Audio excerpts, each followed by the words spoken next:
সবসময় আল্লাহরে বলবো, আল্লাহ তোমার দয়ায় তুমি আমাদেরকে জান্নাত দিয়ে দিও, তুমি দয়া করে মায়া করে জান্নাতের কিনারা একটু জায়গা করে দিও, ঠিক কিনা? এজন্য খবরদার, আমলের বড়াই করা যাবে না।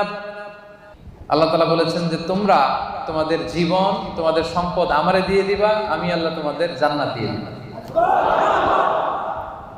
আল্লাহ তাআলা আমাদের কাছ থেকে আমাদের জীবন আমাদের সম্পদ কিনে নিয়েছেন, বিনিময়ে তিনি আমাদেরকে জান্নাত দিবেন। আল্লাহু আকবার। এখন যদি বুঝে থাকেন তাহলে উত্তর দেন। এই যে আল্লাহ আমাদের জীবন কিনতে চায়, আমাদের জীবনের মালিক কে?